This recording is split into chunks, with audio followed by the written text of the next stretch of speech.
Distinguished guests, ladies and gentlemen, mesdames et messieurs, 各位女士先生，大家午安 ，Bonjour, good afternoon. It is a great privilege to introduce our keynote speaker for this afternoon session, the Honorable François de Rugy. He is an exceptional leader, a dedicated advocate for Taiwan-France relations, and a personal friend, un ami auquel je tiens beaucoup. During my 6 years serving as Taiwan's ambassador to France, I had the honor of witnessing firsthand François' outstanding leadership and his unwavering support for democratic values. As Ministre d'État, Minister of State, number 2 in the French government, he received then Minister Gong Mingxin of Taiwan's National Development Council, the first time a French Minister of State welcomed a Taiwanese ministerial level official in his ministry in France. A gesture that spoke volumes about his friendship and support for democratic Taiwan. François has also served as President of the National Assembly and multiple terms as a Member of Parliament. This experience has made him a strong and respected voice for reform and progress, not only in France but also around the world, and very much here in Taiwan. As a friend of Taiwan, François has played a vital role in strengthening the partnership between our two nations. He first visited Taiwan in 2016 during his tenure as Vice President of the National Assembly, marking the beginning of a deep and lasting engagement. In 2020, he became Chairman of the National Assembly's France-Taiwan Parliamentary Friendship Group, working tirelessly to foster closer relations. Thanks to his leadership, in 2021, the French National Assembly overwhelmingly passed its first ever resolution supporting Taiwan's participation in international organizations. Later that year, François returned to Taiwan to further solidify our ties. Today, François will draw on years of experience to analyze the current geopolitical landscape and explore strategies to address global challenges. I am confident that his insight will help us navigate the complexities ahead and advance our shared vision. And now, please join me in giving a warm welcome to the Honorable François de Rugy, a true fan of Team Taiwan and Team Freedom. François, sache que ton amitié compte beaucoup pour nous. Merci. 谢谢大家. Thank you very much. Thank you. Thank you very much, Deputy Minister Wu. And ladies and gentlemen, please welcome the Honorable François de Rugy for his speech. Welcome. Mr. Chairman of the Prospect Foundation, Dr. Tan Sun Chen, thank you for your invitation to speak on this Keter Galan Forum. Dear Minister, Deputy Minister François Chi-Shung Wu, thank you for your words. You are a friend for me. Distinguished guests, ladies and gentlemen, it's a great honor to address you today in Taiwan at this international conference dedicated to geopolitical issues in the Indo-Pacific region. From the perspective of Europe and France, the challenges facing this region of the world have long seemed distant. They have long been underestimated. Today, world leaders have realized that part of the future of the balance of power between Asia and the West, between the powers of the 20th century and the rising powers of the 21st century, is being played out this region. I think this awareness is now shared by the peoples in Europe. From France's perspective, the balance in the region is now seen as strategic for global equilibrium. And maintaining the status quo for Taiwan is clearly perceived as very important for a geopolitical standpoint for the world and as a strategic issue, including from an economic standpoint for Europe. As far as France is concerned, I must say that this awareness has been accelerated by the work of François Chichong-Wu, my friend, who was Taiwan's ambassador to France for 6 years and now Taiwan's Deputy Minister for European Affairs. I would like to point out that also I was President of the National Assembly in France and then Minister of the French Republic in the government of Prime Minister Edouard Philippe, appointed by President Emmanuel Macron. I'm speaking today in a personal capacity. I would like to share with you an analysis of the geostrategic challenges facing the Indo-Pacific region from the perspective of a French and European politician.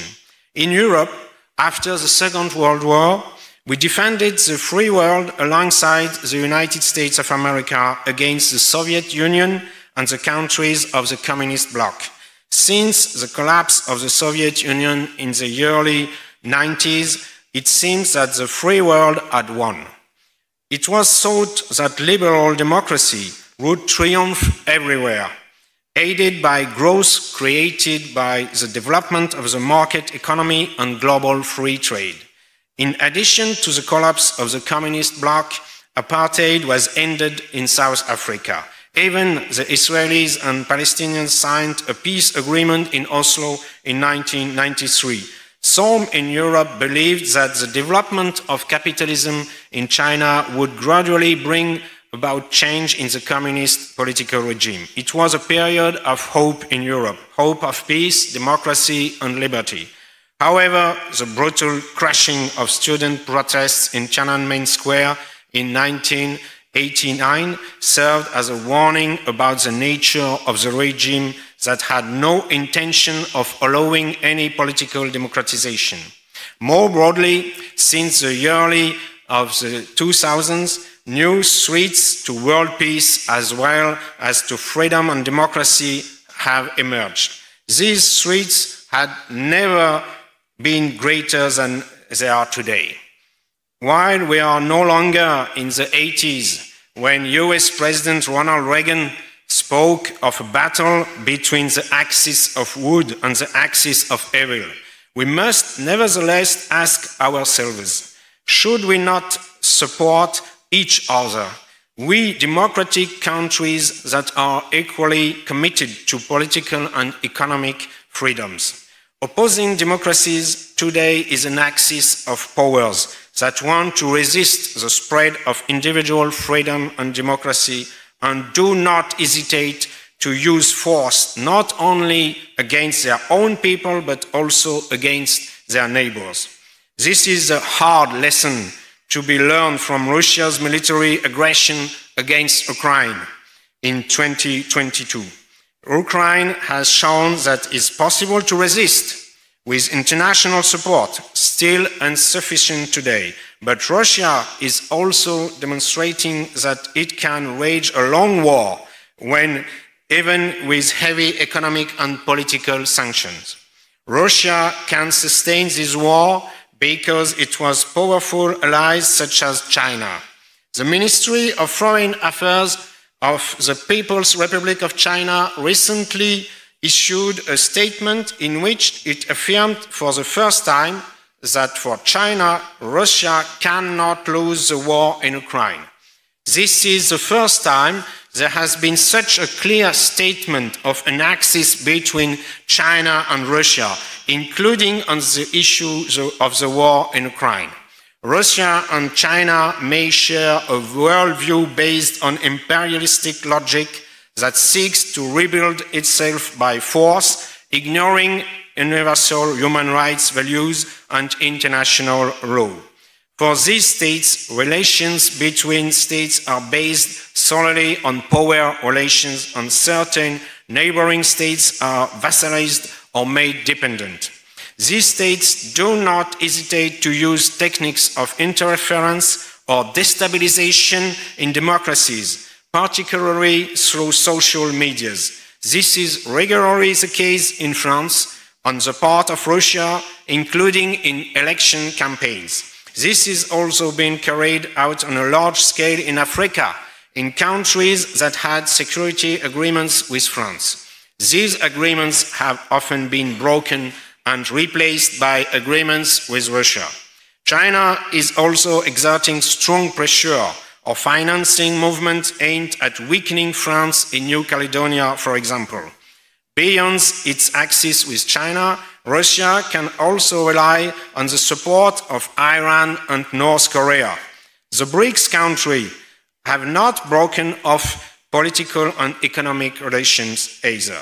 This creates serious concern for the near future. The logic of state will imposed by military force is once again taking precedence over international rules.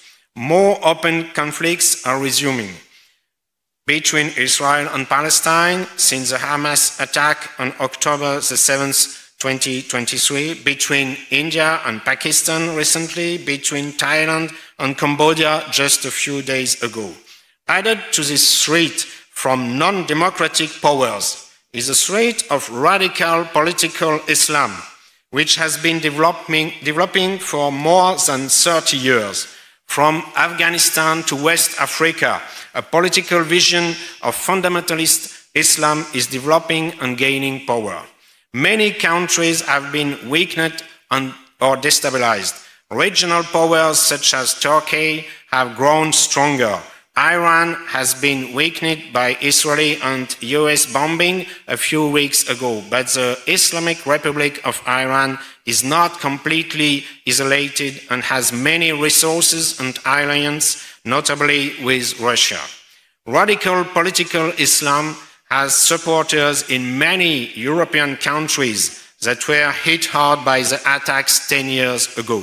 The threat hasn't disappeared and remains strong. Radical political Islam shares with non-democratic powers a rejection of humanism, individual rights and freedoms, and democracy as a political system. The threat of the effects of global warming is also growing. While it's still possible to slow down climate change, it's no longer possible to escape it.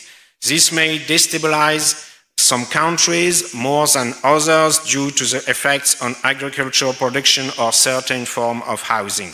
It weakens economies around the world.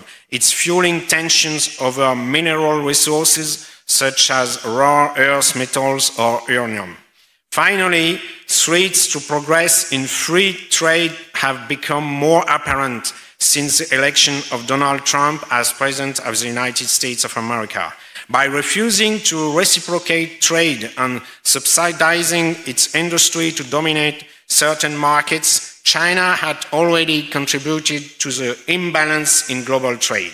The number and scale of these threats have begun to prompt a response from Western powers, particularly with regard to the importance of military power. This will represent a growing cost in governments' budgets in the coming years, particularly in Europe. It's inevitable. This is also particularly true in the Indo-Pacific region. The Indo-Pacific region is at the heart of these challenges. There are strategic rivalries, military threats, crucial economic flows, and major environmental challenges. It can also be considered one of the regions of the world where the future of universal values such as democracy, individual freedoms, and the rule of law is at stake. If we consider these values to be universal, then they must be defended here as they are in Europe, America, and Africa. And we must defend the rule of law over force as well as free and fair economic exchange. The Indo-Pacific region has become a nerve center of international relations. It's home to more than half of the world's population, a growing share of global trade, and essential shipping lanes, including the Taiwan Strait and the South China Sea, through which approximately 40% of the European Union foreign trade passes. For several years now, tensions have been growing in the region. These are fueled by China's rival rise between China and the United States, North Korea's nuclear ambition and territorial disputes in the East and South China Seas. China is becoming increasingly aggressive and threatening towards Taiwan, with several statements by President Xi Jinping expressing more and more directly the prospect of a takeover of Taiwan by military force. This threat is taken very seriously here. This threat must be taken seriously by the rest of the world. It's increasingly perceived in Europe and particularly in France as one of the greatest threats of the coming years. The war launched by Russia against Ukraine shows that this is possible. France, as an Indo-Pacific power, thanks to its overseas territories as New Caledonia, French Polynesia, Wallis and Futuna, and the European Union as a major economic and normative actor, have a direct interest in promoting peace and stability in this region. These interests are not limited to maritime or economic security, but also include the defense of a rules-based international order in which democracy and freedoms occupy a central place. Since 2018, under the leadership of President Macron, France has developed an ambitious Indo-Pacific strategy based on 3 pillars: security and defense, economic cooperation, and multilateralism. For a very long time, French governments consider that France's strategic priorities lay in Europe, the Mediterranean Sea, the Middle East, and Africa. At a time when the stakes for global stability in the Indo-Pacific region have become clearer, France has seen its allies in Africa turn away and break their military agreements. The political and economic decline in France's influence in Africa has led France to turn more towards the Indo-Pacific region. It now has the opportunity to deploy more military resources there from its overseas territories, but also by participating in joint actions with Japan, Australia, and New Zealand, and by developing its tie with India. President Macron has made official visits to India or Indonesia to sign major arms contracts. This year, the President of Indonesia was invited to the military parade of France National Day. In 2023, the guest of honor of the French President was the Prime Minister of India. As a maritime power, France plays a key role in defending freedom of navigation and overflight, fundamental principles of international law as defined by the United Nations Convention on the Law of the Sea. In partnership with allies, the regular deployments of the French Navy, including its aircraft carrier, nuclear submarines, and multi-mission frigates, sent a clear message. France is committed to preserving access to shared spaces and countering any attempt at coercion, particularly in areas of tension such as the Taiwan Strait and the South China Sea. However, France is taking a nuanced approach, seeking to avoid a bloc mentality between China and the United States. This stance, described as a balancing power by President Macron, aims to limit the risks of escalation while firmly defending the principle of international law. But I have to say this position has been criticized in France. I believe it's urgent and more effective to strengthen cooperation, including military cooperation with powers that share the same values in the region, starting with Japan, South Korea, and Australia. France promotes inclusive multilateralism by supporting institutions such as the Associations of Southeast Asian Nations and the Pacific Islands Forum. These platforms help strengthen regional cooperation and promote common standards based on respect for human rights and democracy. In addition, France is involved in initiatives to combat disinformation and cyber attacks which threaten democratic processes, particularly in Taiwan, where resilience to Chinese disinformation campaigns is a crucial issue. We know that French territories such as New Caledonia have been and will continue to be targets for China in the future. Although historically less present in the Indo-Pacific than France, the European Union adopted an Indo-Pacific strategy in 2021 that reflects a growing awareness of regional issues. This strategy emphasizes prosperity, sustainability, security, and governance with a clear commitment to democratic values. The European Union recognizes that stability in the Taiwan Strait is essential not only for regional security, but also for global economic prosperity. In 2022, the European Parliament adopted a resolution condemning any Chinese military aggression against Taiwan and affirming that the European Union and Taiwan are like-minded partners united by the values of freedom, democracy, and respect for human rights. This position marks a significant shift, with the European Union adopting a firmer tone in the face of Chinese attempts to unilaterally change the status quo.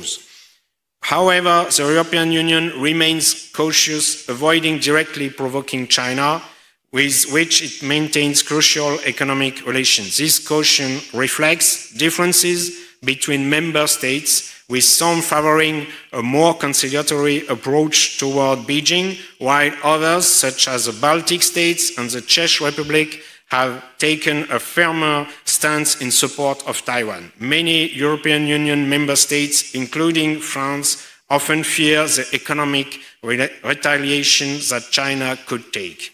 The European Union's Indo-Pacific strategy is part of its broader ambition for strategic autonomy. Recent geopolitical upheavals, notably the war in Ukraine and Donald Trump's return to the US presidency, have intensified the debate on the need for Europe to develop autonomous capabilities to defend its interests. In the Indo-Pacific, this translates into stronger partnerships with regional democracy such as Japan, Australia, and Taiwan, as well as greater participation in multilateral initiatives. This must be one of the priorities for cooperation between the EU member states and the United Kingdom, which has a long-standing presence in the Indo-Pacific region through the Commonwealth. This also raises the question of an alliance with the United States of America in this region. The bad memory for France of Australia's cancellation of its contract to purchase French submarines in favor of American submarines should not obscure the fact that our interests are linked and our vision are very similar. Taiwan occupies a central place in the geopolitical dynamics of the Indo-Pacific. As a pluralistic and consolidated democracy, Taiwan is a counter-model to the authoritarianism of the People's Republic of China.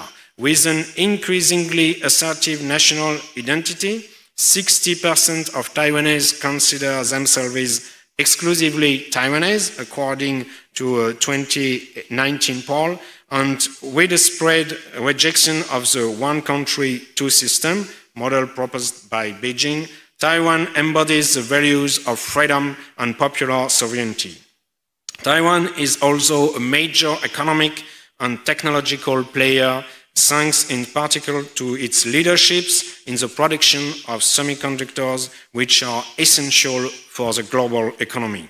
Its geostrategic position at the heart of the first island chain makes it a key point for restricting the People's Republic of China's access to the Pacific. The destabilization of Taiwan would have dramatic repercussions on global supply chains and regional security. This must be considered unacceptable by the countries of the European Union. This must be also affirmed jointly with the United Kingdom, the United States of America, and all countries in the region that share this vision.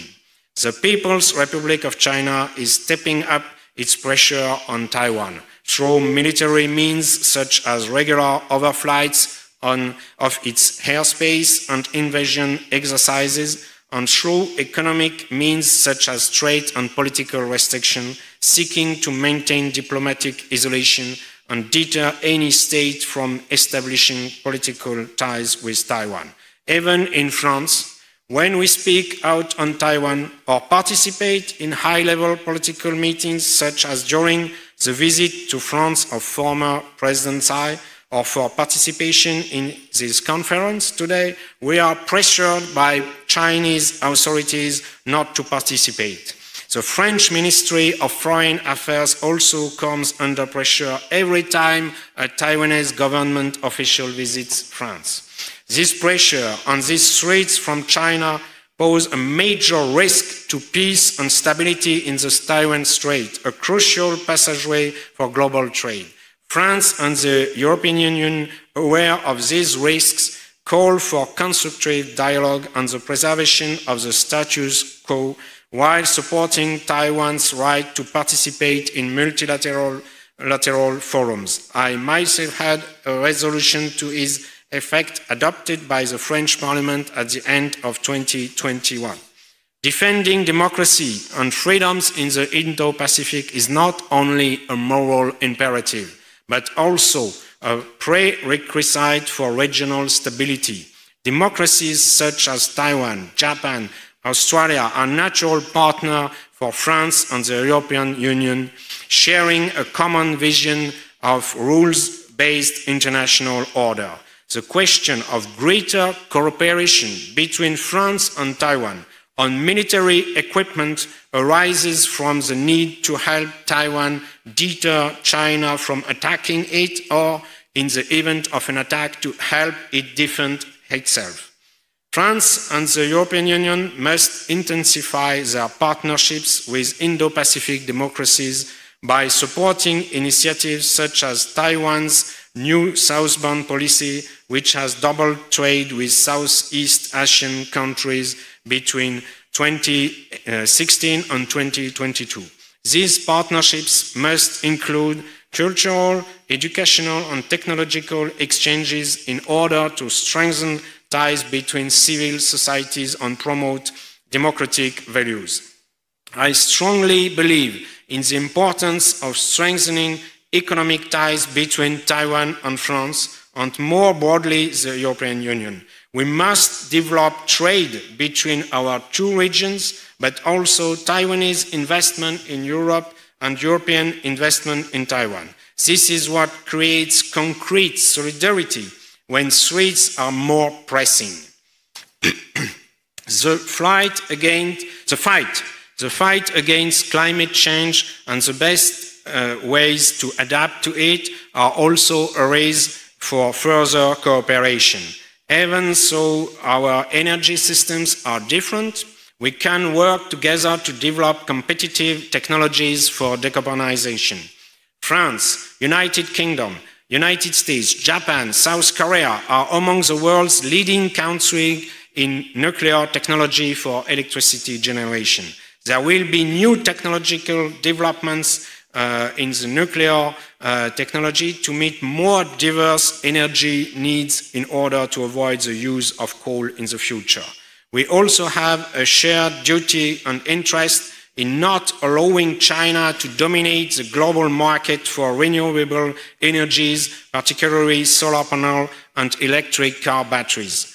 Disinformation and cyber attacks, often orchestrated by authoritarian actors, pose a direct threat to democracies. Taiwan, in particular, is a prime target for Chinese disinformation campaigns. France and the European Union can play a key role by sharing their expertise on cybersecurity and combating disinformation, thereby strengthening the resilience of regional democracies. Finally, France and the European Union must advocate for greater inclusion of Taiwan in international organizations such as the World Health Organization and the World Trade Organization, where Taiwan has already demonstrated its commitment to open and rules-based trade.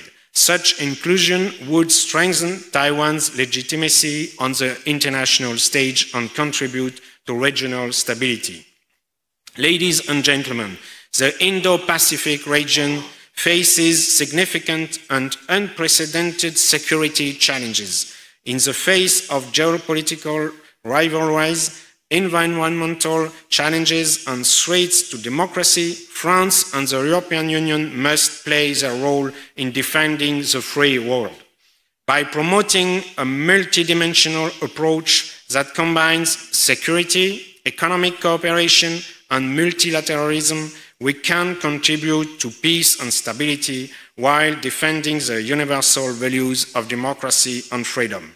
The history of the 20th century has taught us that there is no inevitability to the victory of authoritarian regimes. Taiwan, with its democratic model and resilience in the face of authoritarian pressure, is an essential partner in this endeavor. By strengthening our ties with Taiwan and other democracies in the region, supporting a rules-based international order, and avoiding the pitfall of bloc logic, we can build a future where peace and prosperity prevail. Let us be clear about the threats and act with determination to ensure that peace and freedom prevail. Thank you for your attention and long life for the free world.